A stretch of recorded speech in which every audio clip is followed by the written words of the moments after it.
51 anos. Era isso que eu estava completando naquele sábado de março, e pela primeira vez em muito tempo, senti que talvez as coisas estivessem melhorando. Meu marido Eduardo tinha sido tão atencioso nas últimas semanas, planejando minha festa junto com Dona Conceição, minha sogra. Ela, que sempre me tratou com aquela frieza educada, de repente estava envolvida em cada detalhe da comemoração. A casa estava linda. As flores que minha filha Patrícia trouxe enfeitavam cada canto da sala, e o bolo de chocolate que eu tanto gosto estava perfeito na mesa. Mesmo sendo uma festa pequena, apenas com os parentes mais próximos, me senti especial. Quantas vezes na vida a gente se sente realmente especial?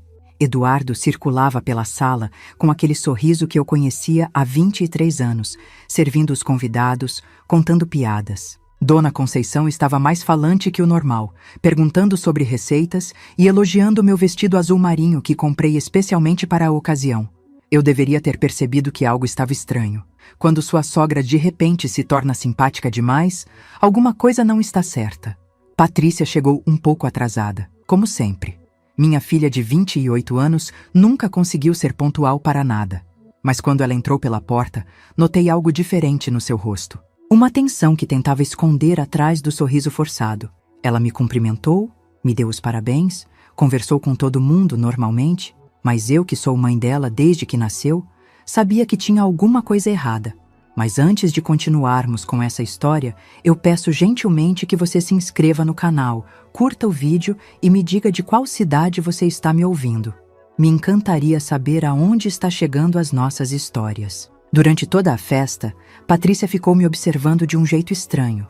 Quando eu estava cortando o bolo, quando conversava com minha cunhada, quando agradecia os presentes, era como se ela estivesse estudando meu rosto, tentando decifrar alguma coisa. 2 vezes eu perguntei se estava tudo bem, e ela apenas balançou a cabeça dizendo que sim. A festa estava no final, os convidados começando a se despedir, quando Patrícia se aproximou de mim na cozinha. Eu estava guardando os pratos na geladeira, feliz com como tudo tinha dado certo, quando ela se inclinou bem perto do meu ouvido. "Mãe, pega sua bolsa, vamos embora agora." A voz dela estava séria, baixinha, mas com uma urgência que me gelou por dentro. Olhei para o rosto da minha filha e vi uma expressão que eu não conhecia. Era medo misturado com raiva, como se ela estivesse segurando algo muito grande e muito ruim dentro do peito. "Patrícia, o que está acontecendo? A festa está acabando mesmo, não precisa..." "Mãe, por favor, confie em mim.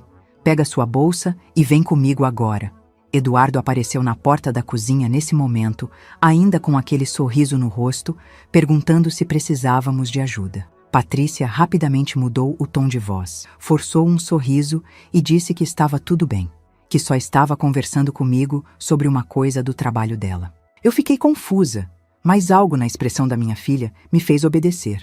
Peguei minha bolsa, me despedi de todos com a mesma normalidade de sempre. Agradeci pela festa maravilhosa. Eduardo me deu um beijo no rosto e disse que me amava. Dona Conceição me abraçou, coisa que ela fazia talvez uma vez por ano, e disse que tinha sido um prazer organizar tudo para mim. Sorri para todo mundo, mas meu estômago estava embrulhado. No carro de Patrícia, assim que ela fechou todas as portas e ligou o motor, o clima mudou completamente. Minha filha tinha as mãos tremendo no volante. "Patrícia, pelo amor de Deus, me fala o que está acontecendo. Você está me assustando." Ela dirigiu em silêncio até uma pracinha que ficava a 5 quadras de casa. Estacionou debaixo de uma árvore grande, desligou o carro e se virou para mim. Os olhos dela estavam cheios de lágrimas. "Mãe, isso é muito mais grave do que você imagina." Meu coração disparou. Pensei em 1000 coisas. Doença, acidente, problemas no trabalho dela, alguma coisa com o namorado. Nunca, nem em 1 milhão de anos, eu imaginaria o que ela ia me mostrar. Patrícia pegou o celular, mexeu na tela por alguns segundos e depois virou para mim. Era uma conversa de WhatsApp entre ela e Eduardo, meu próprio marido. "Lê, mãe, lê tudo." Comecei a ler as mensagens e senti o mundo desabando embaixo dos meus pés. Eduardo estava contando para minha filha sobre os procedimentos finais da venda da casa. Dizia que na segunda-feira tudo estaria resolvido, que eu não precisava saber dos detalhes porque seria melhor para todo mundo assim. Minha casa. A casa que minha mãe me deixou quando morreu há 8 anos. A casa onde eu nasci, onde criei minha filha, onde pensei que ia envelhecer em paz. Eduardo estava falando sobre a venda dela como se fosse a coisa mais normal do mundo. Patrícia, isso tem que ser algum mal-entendido. Seu pai nunca venderia nossa casa sem me consultar. É impossível. Mas ela continuou passando as mensagens. Eduardo explicando que o apartamento de 2 quartos que tinham escolhido era mais adequado para a nossa idade. Dona Conceição mandando corações e parabéns pela decisão sensata. Eduardo dizendo que o dinheiro seria muito bem investido e que eu ia me acostumar rapidinho com a mudança. Minha filha estava chorando agora e eu senti uma tontura terrível, como se eu estivesse caindo de um prédio muito alto e não conseguisse me agarrar em nada. Tem mais, mãe. Tem muito mais. Ela mostrou capturas de tela de um grupo de WhatsApp chamado Planos da Família.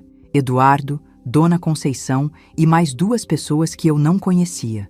Eles estavam discutindo os melhores dias para comunicar a decisão para a Nilda e como fazer com que ela aceite de boa vontade.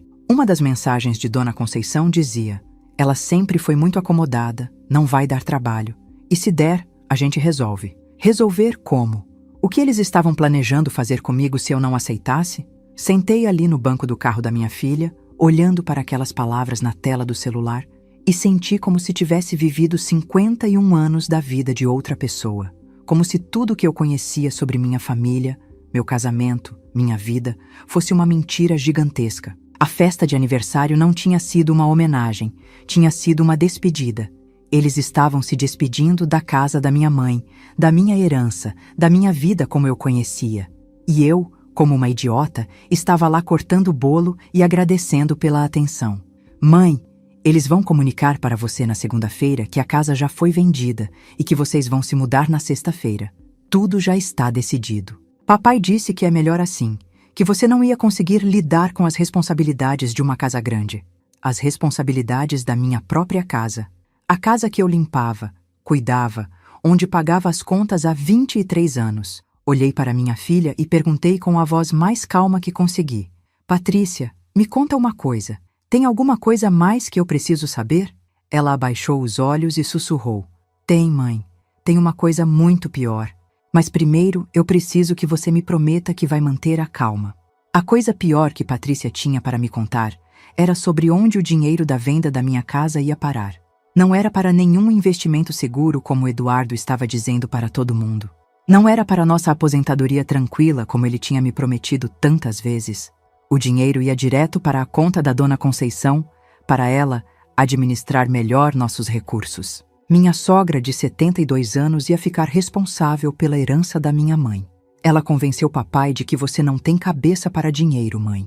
Disse que mulher da sua geração não sabe lidar com valores altos, que você pode ser enganada por qualquer pessoa. Fiquei olhando para minha filha sem conseguir falar nada. Em que mundo uma mulher que trabalhou a vida inteira, que sustentou uma casa, que criou uma filha, que tomou conta da própria mãe doente por 2 anos, não tem cabeça para dinheiro?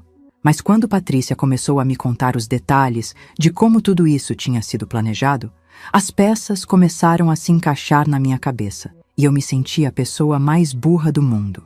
Lembrei de Eduardo chegando em casa há 3 meses com uma pasta cheia de papéis, dizendo que era coisa do contador, nada importante. Lembrei dele me pedindo para assinar alguns documentos de rotina, que ele nem deixou eu ler direito. Lembrei da cara de Dona Conceição quando ela viu eu assinando aqueles papéis na mesa da cozinha.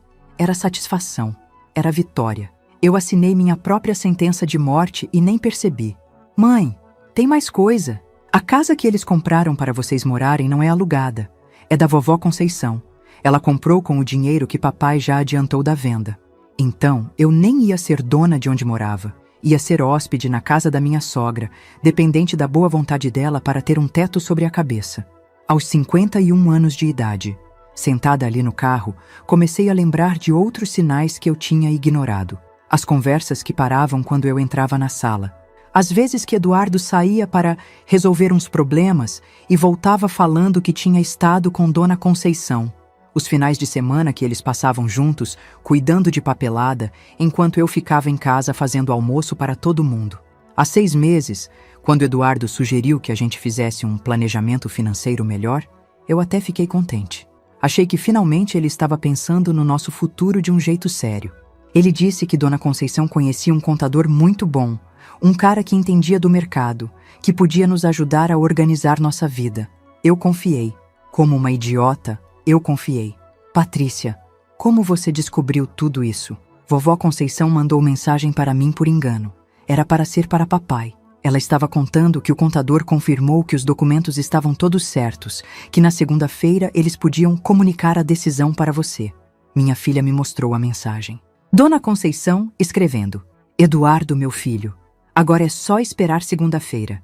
Nilda vai entender que é para o bem dela. Mulher precisa de orientação. Não pode ficar tomando decisão sozinha. Sua mãe está muito orgulhosa de você. Orientação. Como se eu fosse uma criança que não sabia amarrar o próprio sapato. E o pior de tudo, Eduardo achava que estava fazendo algo bom para mim. Na cabeça dele, ele estava me protegendo de mim mesma. Comecei a lembrar de todos os comentários que Dona Conceição fazia sobre mim ao longo dos anos, sempre com aquele jeitinho educado, sorrindo, mas cravando o punhal bem devagar. Ai, Nilda, você é tão ingênua, qualquer um te engana. Nilda, querida, você tem sorte de ter um marido que pensa por você.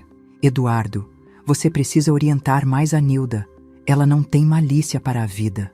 23 anos ouvindo isso. 23 anos sendo tratada como se fosse incapaz de cuidar da própria vida. E o pior, eu deixei. Eu achei que era carinho, que era preocupação de família. Mãe, você lembra quando vovó Conceição veio para cá no dia que a bisavó morreu?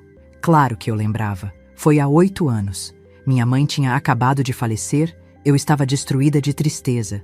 E Dona Conceição apareceu na porta de casa com um monte de comida, dizendo que ia cuidar de tudo, que eu não precisava me preocupar com nada. Ela ficou aqui 3 dias, né?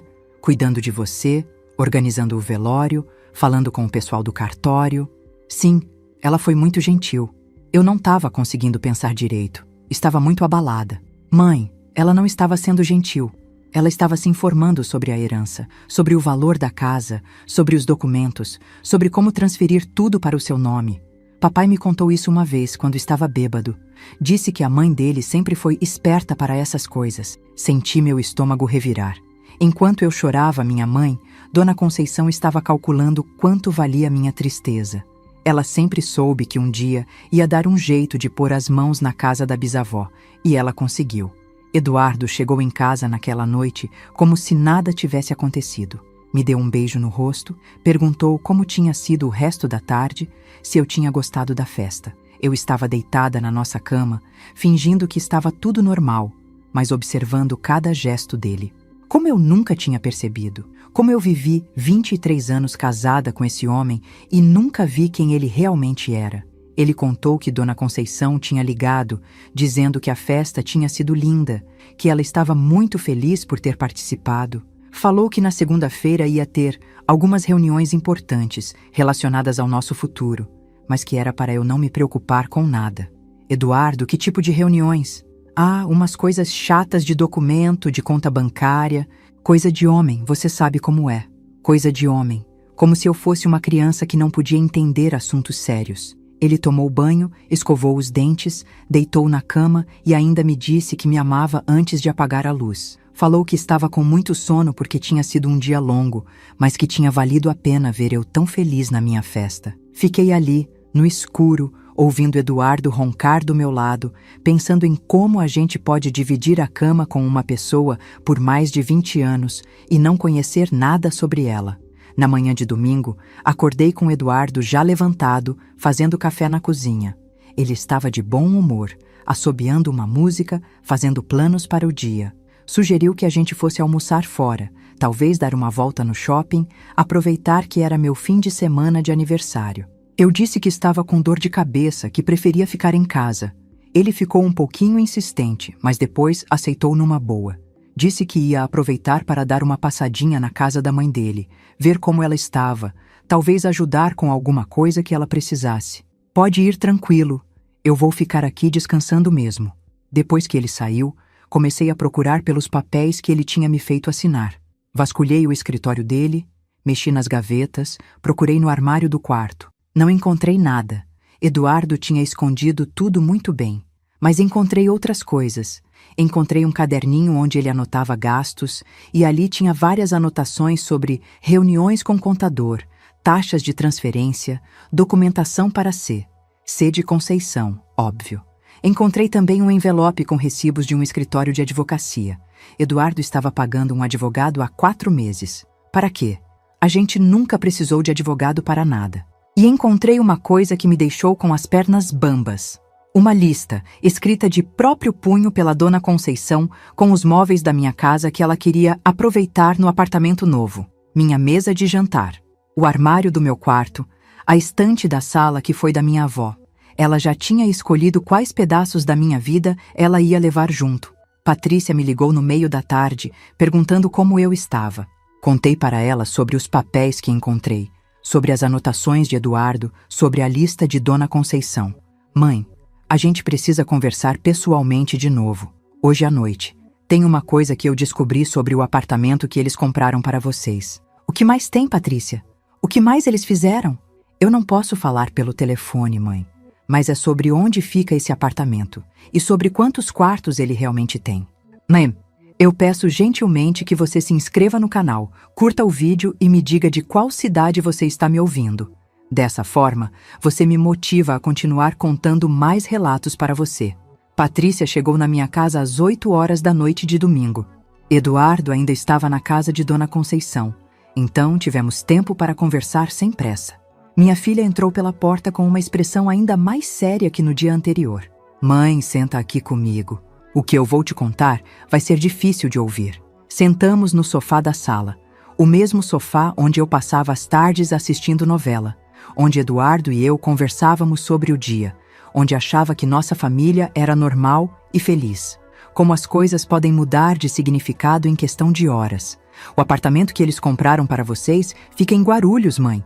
Não aqui no bairro como o papai falou para você. Guarulhos. A 2 horas de distância da minha vida inteira. Longe dos meus vizinhos, dos meus amigos, do mercado onde faço compras há 20 anos, da minha cabeleireira, do meu médico. Longe de tudo que me conectava com o mundo. Patrícia, por que eles fariam isso? Por que me levar para tão longe? Porque lá você não vai conhecer ninguém, mãe. Não vai ter ninguém para conversar, ninguém para desabafar, ninguém que possa questionar as decisões que eles tomam por você. Ela me mostrou no celular o endereço do apartamento. Era em um conjunto habitacional grande, daqueles onde todo mundo é anônimo, onde ninguém se conhece. Um lugar perfeito para alguém desaparecer sem que ninguém note. E tem mais, mãe. O apartamento tem um quarto só. Eles compraram um apartamento de 1 quarto para um casal. Não entendi no começo. Como um casal ia morar em um apartamento de 1 quarto? Onde Eduardo ia dormir? Onde eu ia dormir? Mãe, eles não estão planejando que vocês morem juntos no apartamento. O mundo parou. Senti como se alguém tivesse puxado o tapete debaixo dos meus pés e eu estivesse caindo no vazio. Como assim, Patrícia? Papai vai continuar morando aqui na região, mãe. Ele já até escolheu um apartamento para ele. O apartamento em Guarulhos é só para você. Eduardo estava me mandando embora. Depois de 23 anos de casamento, ele estava me deportando para um lugar onde eu ficaria sozinha, isolada, dependente da boa vontade dele e da Dona Conceição para qualquer coisa que eu precisasse. Mas, Patrícia, isso não faz sentido. Ele não pode simplesmente me abandonar assim. A gente é casado. Mãe, eles não estão planejando abandono. Estão planejando algo pior. Ela hesitou antes de continuar, como se estivesse reunindo coragem para me contar algo terrível. Eu consegui acesso ao computador da vovó Conceição ontem. Ela deixou o Facebook aberto e eu vi as conversas dela com uma amiga. Elas estavam falando sobre clínicas especializadas para pessoas da terceira idade com problemas emocionais. Terceira idade. Problemas emocionais. Eu tinha 51 anos e nunca tinha tido um problema emocional sério na vida. Vovó Conceição escreveu para uma amiga que você anda muito deprimida ultimamente, que não cuida direito da casa, que esquece das coisas, que precisa de acompanhamento profissional. Mas isso é mentira, Patrícia. Eu não esqueço das coisas, eu não sou deprimida. Eu sei, mãe. Mas elas estão construindo uma história. A amiga dela indicou uma clínica em Guarulhos mesmo, perto de onde seria o seu apartamento. Vovó Conceição já até visitou o lugar. A peça final do quebra-cabeça se encaixou na minha cabeça. Eles não estavam só roubando minha casa e meu dinheiro. Eles estavam planejando me internar. O apartamento de um quarto em Guarulhos não era para eu morar. Era para servir como meu endereço oficial enquanto eu ficava internada na clínica. Eduardo podia dizer para todo mundo que eu estava morando confortavelmente no meu apartamentinho, enquanto, na verdade, eu estaria trancada em um hospital psiquiátrico. Patrícia, eles não podem fazer isso comigo. Eu não sou louca. Eu não tenho problema mental nenhum. Mãe, quando a pessoa tem procuração para tomar decisões médicas por você, ela pode internar você alegando qualquer coisa. E papai já tem essa procuração.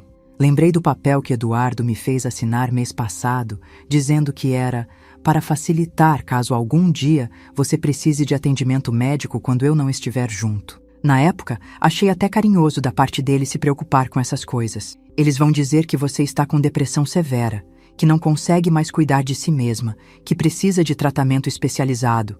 E o pior, mãe, eles vão ter controle total sobre o seu dinheiro enquanto você estiver em tratamento. Era o plano perfeito. Eduardo ficava com a casa da minha mãe.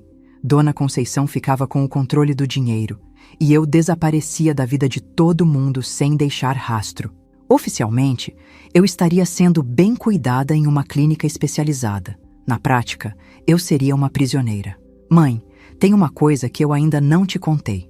Na conversa da vovó Conceição com a amiga, ela mencionou que a internação seria temporária no começo, só até você se acostumar com a nova realidade. Que nova realidade? A realidade de não ter mais casa própria, de não ter mais dinheiro, de depender completamente deles para tudo. Quando você aceitasse essa situação, aí sim eles deixariam você sair da clínica e ir morar no apartamento de um quarto. Como uma pessoa aceita uma situação dessas? Como alguém se acostuma a perder tudo que construiu na vida? Eduardo chegou em casa às 9h30 da noite. Encontrou eu e Patrícia conversando na sala. Perguntou sobre o que estávamos conversando e Patrícia rapidamente inventou que estávamos vendo fotos da festa no celular dela.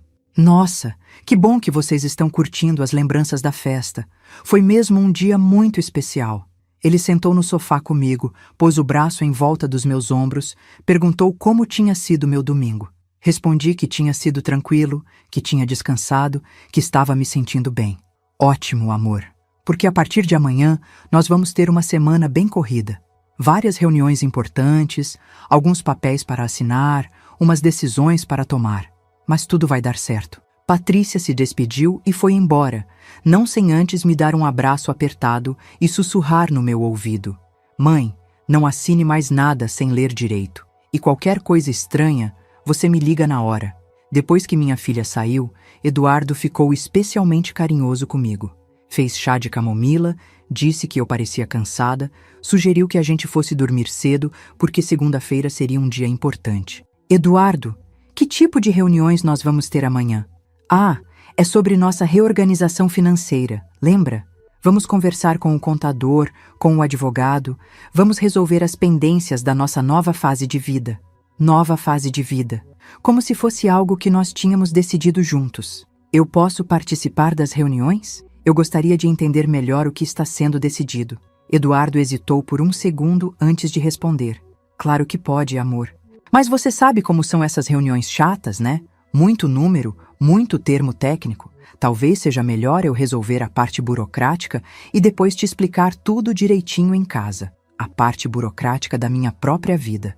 Naquela noite, deitada na cama ao lado de Eduardo, fiquei pensando em como tinha sido ingênua durante todos esses anos. Quantas vezes ele tinha tomado decisões para me proteger de coisas chatas ou complicadas? Quantas vezes eu tinha deixado ele resolver problemas que eram meus também? Lembrei de quando minha mãe ficou doente e precisou ser internada. Eduardo, que conversou com os médicos, que assinou os papéis, que decidiu sobre os tratamentos. Eu ficava ali do lado, como uma acompanhante, como se não fosse filha da pessoa que estava no hospital. Lembrei de quando tivemos que trocar de carro. Eduardo que pesquisou, que negociou, que fechou o negócio. Eu nem fui junto na concessionária. Lembrei de quando reformamos a cozinha. Eduardo que conversou com os pedreiros, que escolheu o material, que supervisionou a obra. Eu só opinava sobre a cor das coisas. Durante 23 anos, eu fui sendo empurrada para fora das decisões da minha própria vida. E o pior, eu deixei. Achei que era comodidade. Achei que era Eduardo sendo atencioso e protetor. Na verdade, ele estava me treinando para ser inútil. Eduardo dormiu rapidinho, como sempre. Ficou roncando baixinho do meu lado, tranquilo, sem nenhuma culpa ou preocupação. Deve ser fácil dormir bem quando você acha que está fazendo tudo certo. Levantei da cama às 3 horas da manhã e fui para a cozinha tomar um copo d'água. Sentei na mesa onde tinha assinado aqueles papéis 3 meses atrás e tentei lembrar exatamente o que Eduardo tinha me falado naquele dia. São só uns documentos de rotina, o amor. Coisa de contador. Você nem precisa ler, eu já li tudo. Coisa de contador. A venda da casa que minha mãe me deixou era coisa de contador. De manhã, Eduardo acordou cedo e fez um café caprichado. Pôs a mesa bonita, com toalha e guardanapo, como se fosse um dia especial. Estava cantarolando de bom humor, ansioso para começar o dia. Pronta para nossa segunda-feira produtiva, amor? Olhei para o rosto do homem com quem eu tinha dividido mais da metade da minha vida adulta e não conseguia entender como tinha demorado tanto tempo para enxergar quem ele realmente era. Eduardo, eu estava pensando. Eu gostaria muito de participar das reuniões de hoje. Afinal de contas, são decisões que envolvem a minha vida também. Ele parou de mexer o açúcar no café e me olhou com uma expressão que eu nunca tinha visto antes. Era irritação misturada com surpresa, como se eu tivesse falado alguma coisa absurda. Nilda, amor, você sabe que essas reuniões são muito técnicas. Você vai ficar perdida no meio de tanto termo jurídico e financeiro. É melhor você ficar em casa descansando e eu resolvo tudo para nós. Mas, Eduardo, eu gostaria de tentar entender. Posso pelo menos tentar? Nilda, por que você está complicando uma coisa tão simples? Eu sempre cuidei dessas coisas para você. Por que agora você quer se meter em assuntos que não entende? A máscara tinha caído. Ali estava o Eduardo verdadeiro. O homem que achava que eu era burra demais para entender os assuntos da minha própria vida. Eduardo saiu de casa às 9 horas da manhã, dizendo que voltaria só no final da tarde, depois de resolver tudo. Disse que eu não precisava me preocupar com nada, que quando ele voltasse me explicaria as decisões que tinham sido tomadas. Como se eu fosse uma criança esperando os adultos decidirem o que ia acontecer com ela. Assim que ele saiu, liguei para Patrícia. Filha, eu preciso da sua ajuda. Preciso falar com um advogado hoje mesmo. Mãe, eu já pensei nisso. Conheço um advogado bom, que trabalha com direito de família.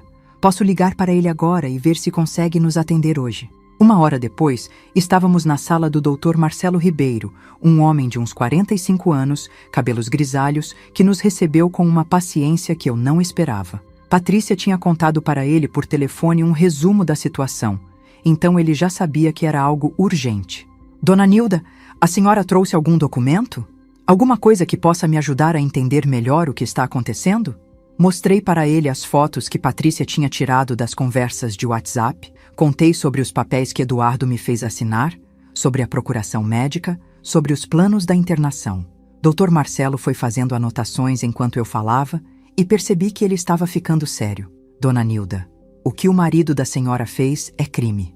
Chama-se estelionato contra incapaz, mesmo que a senhora não seja tecnicamente incapaz. Ele usou de má fé para obter a assinatura da senhora em documentos que a senhora não compreendeu completamente. Mas, doutor, eu assinei os papéis. Eu não posso mais fazer nada? Pode sim. A venda de um bem que foi obtida através de vício de consentimento pode ser anulada. A senhora foi induzida a erro. Não foi informada adequadamente sobre o que estava assinando. Senti uma pontada de esperança pela primeira vez em 2 dias. E sobre a procuração médica? Eles podem me internar contra a minha vontade? Não podem. A procuração médica só serve para situações onde a pessoa está inconsciente ou temporariamente incapacitada. Se a senhora está lúcida e consciente, nenhum médico sério faria uma internação psiquiátrica só com base em procuração. Dr. Marcelo me explicou que o primeiro passo seria conseguir uma cópia dos documentos que eu tinha assinado. Sem ver os papéis originais, ele não podia tomar nenhuma providência legal. A senhora sabe onde o marido guarda esses documentos? Eu procurei em casa e não achei nada. Ele deve ter levado tudo para o escritório de contabilidade ou para o advogado que ele contratou. Então vamos fazer o seguinte: a senhora vai voltar para casa e agir normalmente. Não pode dar nenhum sinal de que descobriu alguma coisa. Enquanto isso, eu vou começar a investigar legalmente. Vou pedir certidões no cartório de registro de imóveis para ver se a venda realmente já foi registrada. Patrícia perguntou se existia algum jeito de impedir que a venda fosse finalizada caso ainda não tivesse sido registrada. Existe sim. Posso entrar com uma medida cautelar para bloquear qualquer transferência de propriedade até que a situação seja esclarecida. Mas preciso agir rápido. Dr. Marcelo me orientou a tentar descobrir o nome do cartório onde a escritura seria feita, o nome do advogado que Eduardo contratou, qualquer informação que pudesse me ajudar a rastrear o processo. E Dona Nilda, isso é muito importante. Não assine mais nada. Não importa o que o marido falar, não importa como ele insistir. A senhora fala que está com dor de cabeça, que quer deixar para outro dia, inventa qualquer desculpa. Mas não assine mais nada. Saímos do escritório do Dr. Marcelo com um plano. Eu ia voltar para casa e tentar descobrir informações sobre onde Eduardo estava resolvendo as coisas. Patrícia ia investigar mais sobre a clínica que Dona Conceição tinha visitado. E o advogado ia começar as pesquisas legais para tentar reverter a situação. Mãe, você consegue fazer isso? Consegue fingir que não sabe de nada? Patrícia, eu fingi que não sabia de nada durante 23 anos. Agora que eu sei de tudo, vai ser mais fácil. Cheguei em casa às 3 horas da tarde. Eduardo ainda não tinha voltado, então aproveitei para procurar melhor pelos papéis. Dessa vez, procurei em lugares que não tinha pensado antes. Dentro de livros, em pastas velhas, até dentro da caixa de ferramentas dele. No fundo de uma gaveta que Eduardo usava para guardar documentos do carro, encontrei uma coisa interessante. Um cartão de visita do advogado que ele tinha contratado. Dr. Antônio Figueiredo, especialista em direito imobiliário e sucessões. Fotografei o cartão e mandei a foto para Dr. Marcelo por WhatsApp. Eduardo chegou em casa às 5h30, cansado, mas satisfeito. Vinha sorrindo, com aquele jeito de quem tinha resolvido problemas importantes. Pronto, amor, tudo certo. Nossa vida nova está oficialmente começando. Sentou no sofá comigo e começou a me explicar como tinha sido o dia dele. Falou de um jeito bem simplificado, como se estivesse explicando para uma criança. O contador confirmou que nossa decisão é a mais sensata. A casa é muito grande para nós dois, dá muito trabalho, muito gasto. O apartamento novo vai ser perfeito para a nossa idade. Eduardo, e quando nós vamos nos mudar? Na próxima sexta-feira, amor. Eu sei que parece rápido, mas é melhor fazer logo, antes que a gente fique com frescura e comece a adiar. Sexta-feira. Faltavam 5 dias. E os móveis? A gente vai levar o quê? A maioria das nossas coisas não vai caber no apartamento novo. Minha mãe já se ofereceu para ficar com algumas peças e o resto a gente doa ou vende. Dona Conceição ficando com os móveis que ela já tinha escolhido na lista que encontrei. Eduardo, eu gostaria de ver o apartamento antes da mudança. Posso ir lá? Eduardo hesitou antes de responder. Claro que pode, amor. Mas ele ainda está meio bagunçado. Os antigos moradores acabaram de sair. Que tal a gente deixar para você conhecer quando já estiver tudo arrumadinho? Ele não queria que eu visse o apartamento. Provavelmente porque eu descobriria que era de um quarto só, que ficava em Guarulhos, que não tinha nada a ver com o que ele estava me contando. Tudo bem, eu confio no seu gosto. Eduardo ficou visivelmente aliviado com a minha resposta. Deve ter pensado que tinha conseguido me convencer de que tudo estava normal. Amanhã a gente vai ter que assinar os últimos papéis da transferência da casa. É só uma formalidade, mas precisa da sua assinatura também. Que horas? De manhã cedo, às 9, no cartório. Pronto. Agora eu sabia onde e quando ia acontecer a finalização da venda. Mandei essas informações para Dr. Marcelo assim que Eduardo foi tomar banho. A resposta do advogado veio rapidinho. Perfeito. Vou estar no cartório antes das 9 para impedir a escritura. Não assine nada. Naquela noite, Eduardo estava especialmente carinhoso comigo. Fez um jantar caprichado, abriu uma garrafa de vinho, disse que queria comemorar nossa nova fase. Conversamos sobre planos para o futuro, sobre as coisas boas que nos esperavam. Nilda, eu sei que mudança sempre deixa a gente ansioso, mas você vai ver como vamos ser felizes no nosso cantinho novo. Sem preocupação, sem responsabilidade excessiva, só curtindo a vida. Sem responsabilidade excessiva. Como se cuidar da própria casa fosse um fardo do qual eu precisava ser libertada. Eduardo, Posso te fazer uma pergunta? Claro, amor. Você acha que eu sou uma pessoa inteligente? Ele riu, como se a pergunta fosse engraçada. Claro que você é inteligente, Nilda. Você é inteligente para as coisas de mulher. Para cozinhar, para cuidar da casa, para ser uma boa esposa e mãe. Essas são inteligências diferentes.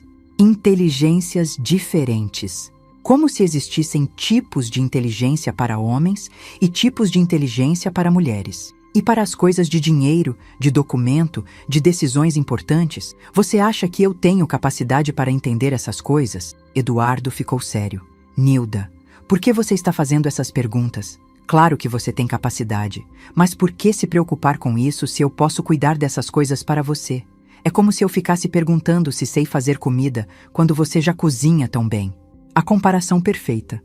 Na cabeça dele, eu entender das minhas próprias finanças seria tão desnecessário quanto ele aprender a cozinhar. Eduardo, e se um dia você não estiver aqui para cuidar dessas coisas por mim? Como assim não estiver aqui? Se você ficar doente, se você morrer antes de mim, se a gente se separar, eu não vou saber cuidar de nada sozinha. Eduardo pôs a mão na minha, com aquele jeito protetor que eu sempre tinha achado carinhoso e agora via como condescendente. Amor, não pensa nessas coisas ruins? E mesmo se acontecer alguma coisa comigo, minha mãe sempre vai estar aí para te orientar. Você nunca vai ficar desamparada. Dona Conceição me orientando, a mulher que estava planejando me internar em uma clínica psiquiátrica. Fomos dormir cedo porque, segundo Eduardo, terça-feira seria um dia importante e precisávamos estar descansados. Ele dormiu tranquilamente como sempre. Eu fiquei acordada a noite inteira, ensaiando mentalmente como ia ser a manhã seguinte. Às 6:30 da manhã, levantei e fui tomar café. Eduardo apareceu na cozinha às 7, já vestido e penteado, ansioso para resolver logo a formalidade da assinatura. Pronta para nosso último dia como proprietários desta casa gigante? Pronta. Saímos de casa às 8:40. Durante todo o trajeto até o cartório, Eduardo foi conversando sobre como nossa vida ia ficar mais simples, mais prática, mais adequada para a nossa idade. Falava como se estivesse me convencendo de alguma coisa, mesmo achando que eu já estava convencida. Você vai ver, Nilda. Daqui a um mês, você vai estar se perguntando por que a gente demorou tanto para tomar essa decisão. Chegamos no cartório às 9 horas em ponto. Eduardo cumprimentou o escrevente como se fossem conhecidos. Apresentou-me como sua esposa, que veio assinar os papéis finais. O homem me tratou com aquela educação formal de quem estava acostumado a lidar com mulheres que só apareciam para assinar o que os maridos tinham decidido. Sentamos na sala de espera. Eduardo folheava uma revista, relaxado. Eu olhava para a porta, esperando que Dr. Marcelo aparecesse a qualquer momento. 9:10. 9:15. 9:20. Dona Nilda, senhor Eduardo, podemos começar? Meu coração disparou. Cadê o Dr. Marcelo? Eduardo se levantou, todo sorridente. Claro, vamos resolver logo isso. Estávamos quase entrando na sala do escrevente quando ouvi uma voz atrás de nós. Com licença, senhor Eduardo. Sou o Dr. Marcelo Ribeiro, advogado da Dona Nilda. Eduardo se virou com uma expressão de total surpresa.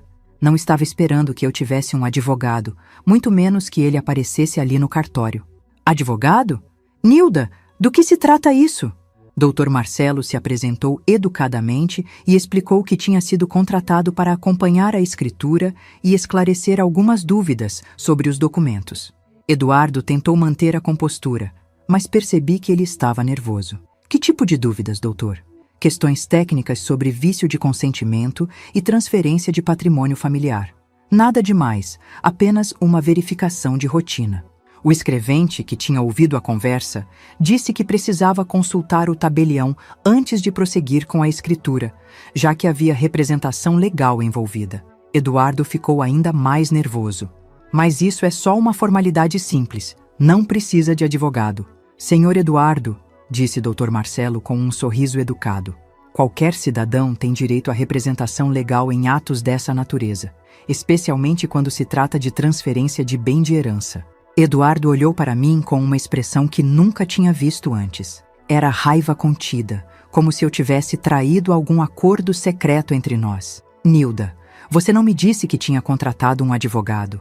Eu achei melhor ter certeza de que estava fazendo a coisa certa, Eduardo. O tabelião apareceu na sala e, depois de conversar reservadamente com o Dr. Marcelo por alguns minutos, informou que a escritura não poderia ser realizada naquele dia. Havia irregularidades procedimentais que precisavam ser esclarecidas antes. Eduardo tentou argumentar. Disse que tudo estava em ordem, que os documentos tinham sido preparados pelo advogado dele. Mas o tabelião foi irredutível. Sem esclarecimento das questões levantadas pela defesa de Dona Nilda, não haveria escritura. Saímos do cartório em silêncio. Eduardo estava visivelmente irritado, mas tentando controlar a raiva na frente do Dr. Marcelo. No estacionamento, depois que o advogado se despediu, Eduardo finalmente explodiu. Nilda, o que significa isso? Por que você foi contratar um advogado sem me consultar?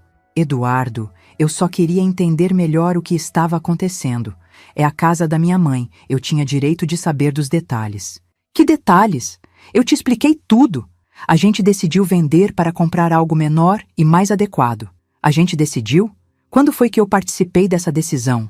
Eduardo me olhou como se eu estivesse falando uma língua estrangeira.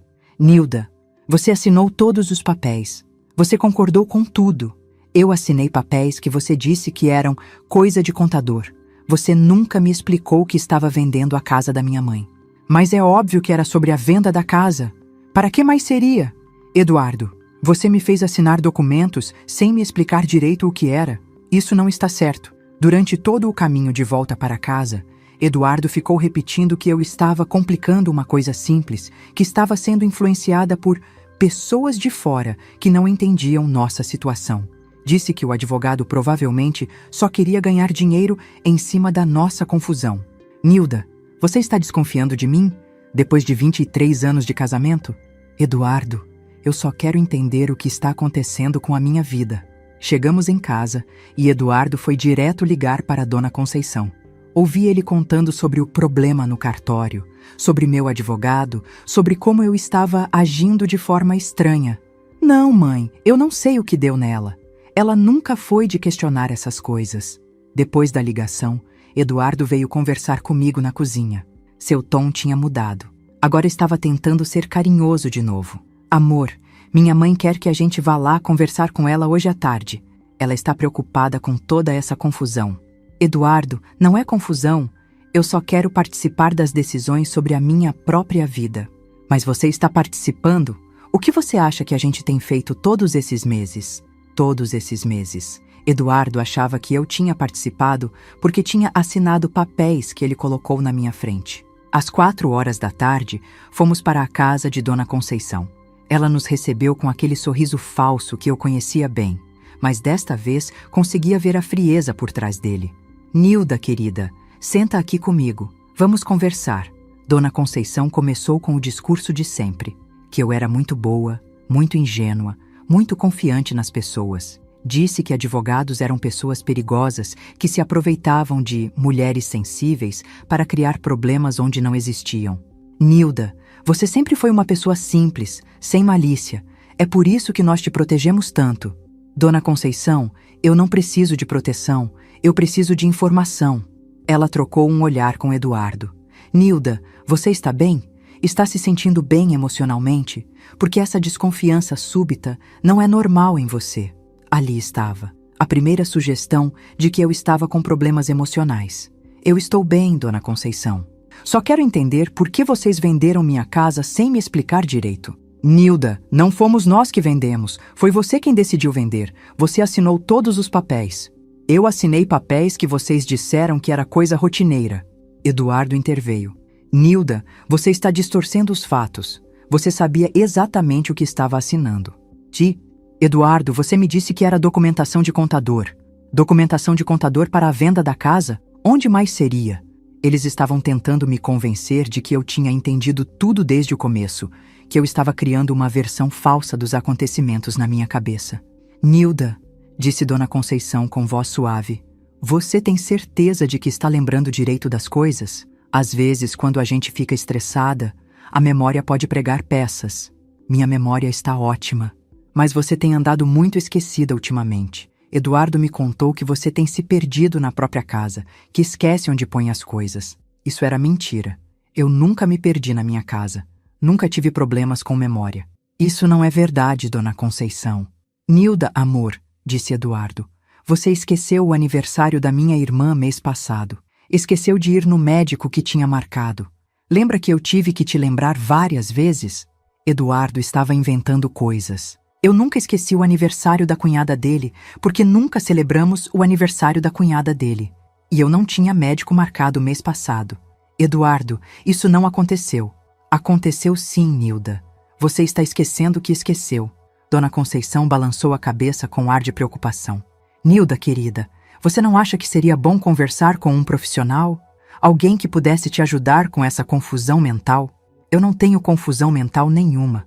Mas, Nilda, você está contradizendo fatos concretos. Está negando coisas que aconteceram, criando teorias sobre pessoas que só querem te ajudar.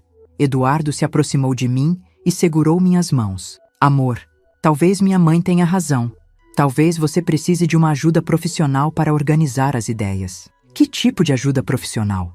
Dona Conceição e Eduardo trocaram outro olhar. Existe uma clínica muito boa ali perto do seu apartamento novo, disse Dona Conceição. Um lugar tranquilo, com profissionais especializados em pessoas da nossa idade que estão passando por dificuldades emocionais. Eu não tenho dificuldades emocionais. Nilda, você contratou um advogado para brigar com seu próprio marido. Você está inventando histórias sobre coisas que não aconteceram. Isso não é normal. Eduardo complementou. E você tem estado muito agressiva ultimamente, questionando tudo, desconfiando de tudo. Isso não é seu jeito. Eles estavam construindo uma narrativa onde eu era a pessoa com problemas, onde eles eram as vítimas da minha instabilidade emocional. Vocês estão tentando me convencer de que eu sou louca. Não é loucura, Nilda, disse Dona Conceição. É só um momento difícil. Mudanças sempre deixam as pessoas confusas, especialmente pessoas da sua idade, Eduardo completou. Da minha idade, como se 51 anos fosse idade de demência senil. Foi nesse momento que me lembrei do conselho do Dr. Marcelo. Não assinar mais nada, mas também tentar descobrir mais informações sobre os planos deles. Vocês já visitaram essa clínica? Dona Conceição ficou visivelmente satisfeita com minha pergunta, como se eu finalmente estivesse entrando na razão. Visitei sim, querida. É um lugar muito aconchegante. Você ficaria só temporariamente, até se sentir melhor. E depois? Depois você voltaria para o seu apartamentinho novo, descansada e tranquila. Eduardo se animou com o rumo da conversa. É isso mesmo, amor. Alguns dias de descanso, longe de toda essa confusão, e você voltaria sendo você mesma de novo. E quem cuidaria das minhas coisas enquanto eu estivesse na clínica? Nós cuidaríamos de tudo, disse Dona Conceição. Suas contas, seus documentos, suas decisões. Você não precisaria se preocupar com nada. E se eu não quisesse ir para a clínica? Eduardo e Dona Conceição ficaram em silêncio por alguns segundos. Nilda, disse Eduardo finalmente, você não teria escolha. Quando uma pessoa não consegue mais tomar decisões racionais por si mesma, a família precisa intervir. Como vocês fariam isso? Eu tenho procuração para cuidar da sua saúde, Eduardo respondeu. E minha mãe conhece médicos que poderiam atestar a necessidade do tratamento. Pronto, eles tinham admitido tudo. O plano da internação forçada, o controle dos meus bens, tudo. Vocês já têm tudo planejado, não é? Dona Conceição sorriu. Nilda, querida, a gente só quer o melhor para você. Você precisa confiar na gente. E se eu continuar resistindo? Eduardo suspirou, como se estivesse perdendo a paciência com uma criança teimosa. Nilda, você não vai continuar resistindo, porque no fundo você sabe que estamos certos. Você sabe que não tem capacidade para gerenciar sua vida sozinha. Nunca tive capacidade? Não, amor. Você sempre foi dependente de orientação. É por isso que nós te protegemos tanto, Dona Conceição completou. Nilda, você passou a vida toda sendo cuidada, primeiro pelo seu pai, depois pelo Eduardo. É natural que você precise de cuidados agora também. E vocês são as pessoas certas para me cuidar? Somos os únicos que realmente te amamos, disse Eduardo. Os únicos que vão fazer o que é melhor para você, mesmo que você não entenda no momento. Era tudo o que eu precisava ouvir. Eduardo e Dona Conceição tinham acabado de confessar que planejavam me internar contra minha vontade, controlar minha vida financeira e me tratar como uma incapaz. e eles achavam que estavam sendo generosos comigo. O que Eduardo e Dona Conceição não sabiam era que eu tinha gravado toda a nossa conversa naquela tarde. Patrícia tinha me ensinado a usar o gravador do celular antes de eu ir para a casa da sogra. Cada palavra que eles falaram, cada confissão sobre seus planos, cada insulto disfarçado de preocupação, estava ali registrado. Saímos da casa de Dona Conceição com Eduardo mais calmo, achando que tinha me convencido de que eu realmente precisava de ajuda profissional. Durante o trajeto para casa, ele até pôs a mão na minha perna e disse que tudo ia ficar bem, que em breve eu estaria descansada e sem preocupações. Nilda, minha mãe vai ligar para a clínica amanhã cedo. Eles podem te receber ainda essa semana. Tão rápido assim? É melhor não deixar essas coisas se arrastarem, amor. Quanto antes você começar o tratamento, mais rápido vai se sentir melhor. Chegamos em casa às 7 da noite. Eduardo foi tomar banho e eu aproveitei para mandar a gravação para Dr. Marcelo. Ele me respondeu em poucos minutos. Perfeito. Com isso posso mover todas as ações legais necessárias. Amanhã cedo vou ao cartório impedir definitivamente a escritura. Na manhã seguinte, Eduardo acordou animado. Disse que ia sair cedo para resolver umas pendências e que quando voltasse, provavelmente já teria uma data definida para minha internação temporária.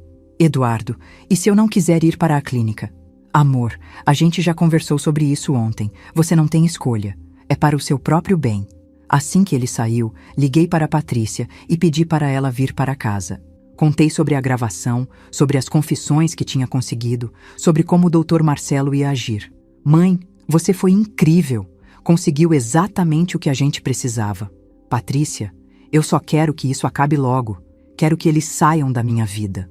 Eles vão sair, mãe, e você vai ficar com sua casa, com sua dignidade e com sua liberdade. Dr. Marcelo ligou por volta de 10 horas da manhã com boas notícias. A escritura tinha sido oficialmente suspensa por ordem judicial.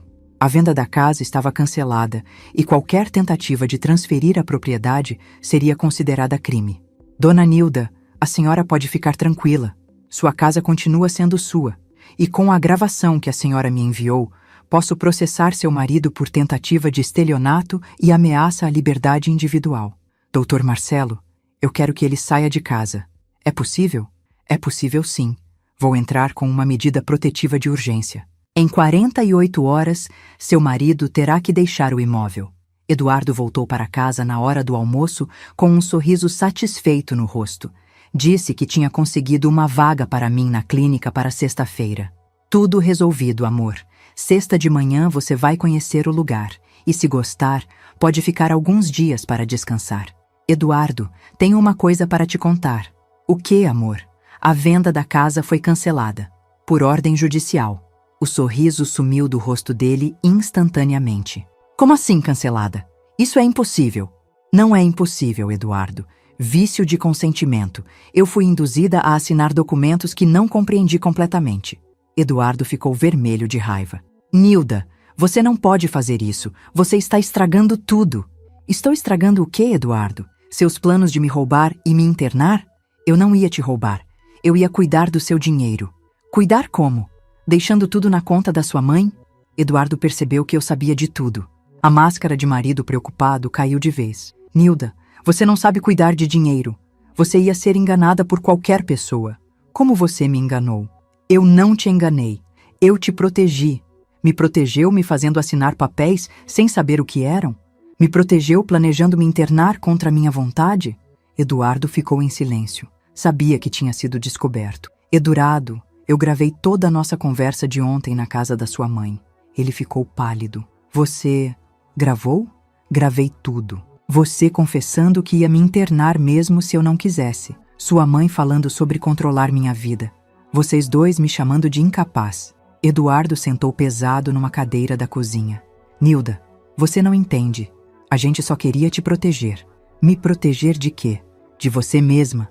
Você não tem cabeça para essas coisas. Eduardo, eu trabalhei a vida inteira. Criei uma filha. Cuidei da minha mãe doente por 2 anos. Sustentei esta casa junto com você por mais de 20 anos. Em que momento você decidiu que eu era incapaz? Você sempre precisou de orientação. Eu sempre aceitei sua orientação porque achei que era carinho. Eu não precisava, eu escolhia aceitar. Eduardo ficou me olhando como se estivesse vendo uma pessoa estranha. Nilda, o que deu em você?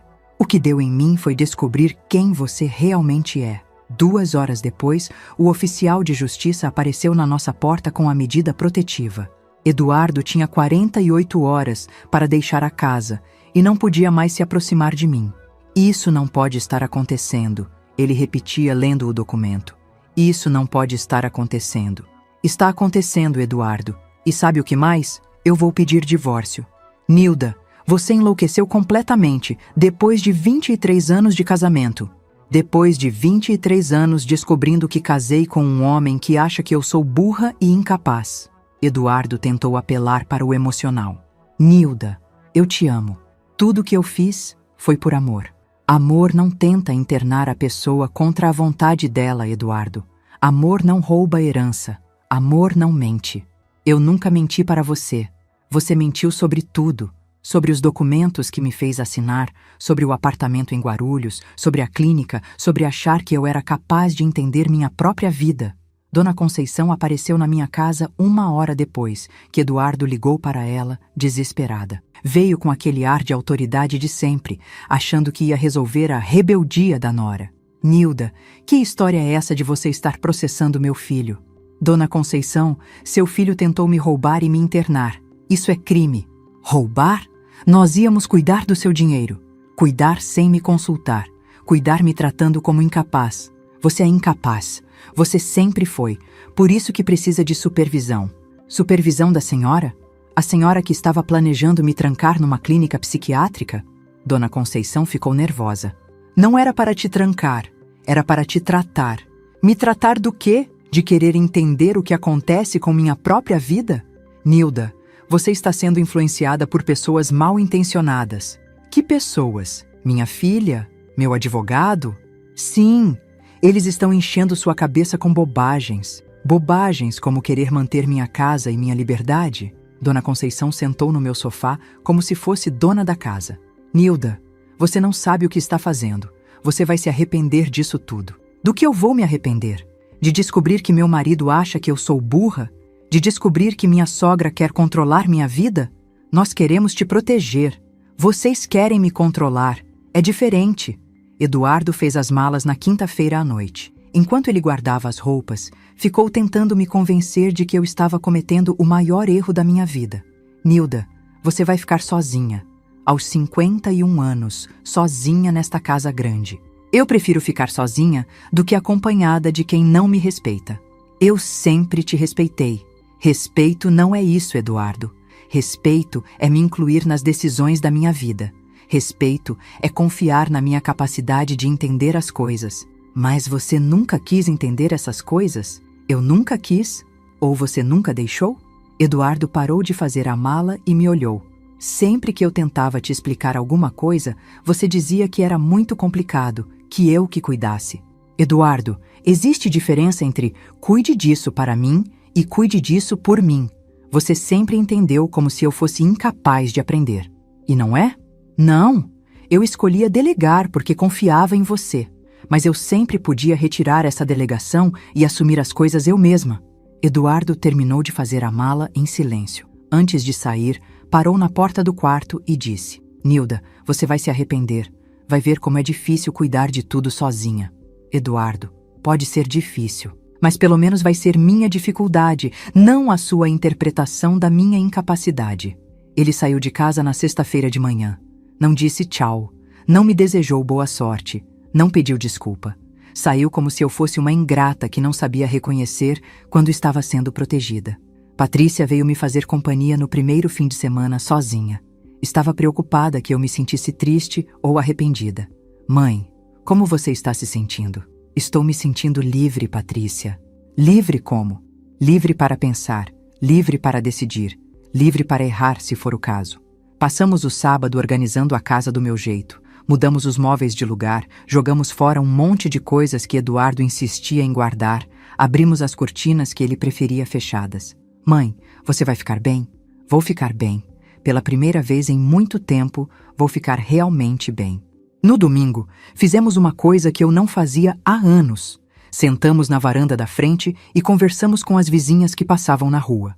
Eduardo sempre dizia que era coisa de fofoqueira, mas descobri que era bom ter contato com outras pessoas. 3 semanas depois, encontrei Eduardo na rua por acaso. Ele estava visivelmente mais magro, com uma expressão cansada. Perguntou como eu estava, se estava conseguindo dar conta de tudo. Estou conseguindo, Eduardo. E as contas?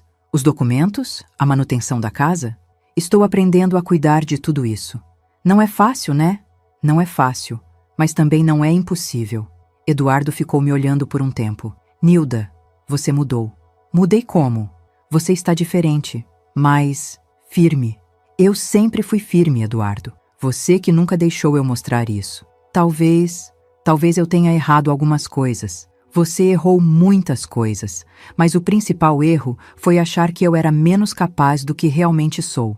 Eduardo disse que Dona Conceição estava muito chateada comigo, que não entendia por que eu tinha virado contra a família. Eduardo, eu não virei contra a família. Eu só parei de aceitar ser tratada como criança. E agora? Você vai conseguir tocar a vida sozinha? Olhei para o homem com quem vivi 23 anos e senti uma mistura de tristeza e alívio. Eduardo, eu vou tocar minha vida. Sozinha ou acompanhada, mas do meu jeito. Tomando minhas próprias decisões. Errando meus próprios erros. Sendo dona da minha própria vida. 6 meses depois, minha rotina estava completamente diferente. Aprendi a cuidar das contas da casa, a lidar com bancos, a tomar decisões sobre reformas e investimentos. Cometi alguns erros no começo, mas cada erro me ensinou alguma coisa.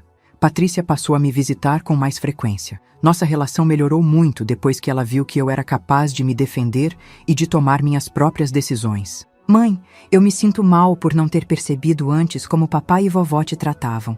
Patrícia, eu também não percebia, ou fingia que não percebia. Por quê? Porque era mais cômodo. Era mais fácil deixar eles cuidarem de tudo e depois reclamar que ninguém me consultava. Hoje, aos 52 anos, moro sozinha na casa que minha mãe me deixou. Acordo na hora que quero, como o que tenho vontade. Vejo os programas que me interessam na televisão. Pago minhas contas, tomo minhas decisões, cometo meus erros. Não é uma vida perfeita. Às vezes, sinto solidão. Às vezes, erro na decisão sobre alguma coisa. Às vezes, sinto falta de ter alguém para dividir as responsabilidades. Mas é minha vida, minhas escolhas, minha liberdade. E descobri uma coisa que Eduardo nunca entendeu.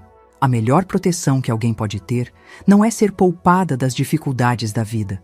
É ter confiança na própria capacidade de enfrentar essas dificuldades. Hoje eu sei que sou capaz. E essa certeza vale mais do que qualquer segurança que Eduardo achava que estava me dando. Muito obrigado de coração por você me ouvir até aqui. Quero te convidar a fazer parte da nossa família e acompanhar as próximas histórias. Inscreva-se no canal, curta o vídeo e me diga de qual cidade você está me ouvindo. Transparência sobre o conteúdo. Os vídeos apresentam narrativas 100% fictícias, criadas somente para fins de entretenimento, reflexão moral e educacional, com o objetivo de transmitir lições de vida, valores humanos e familiares. Trata-se de uma produção original da equipe humanizada. Todos os nomes, personagens, lugares, eventos e conflitos são fictícios, e qualquer semelhança com pessoas ou fatos reais é mera coincidência. O material visual consiste em dramatizações ilustrativas. Este conteúdo não constitui aconselhamento jurídico, financeiro, psicológico ou profissional. As ações mostradas fazem parte apenas da narrativa. Recursos de inteligência artificial são utilizados somente como apoio na criação de elementos visuais e sonoros. Todo o processo criativo é feito manualmente.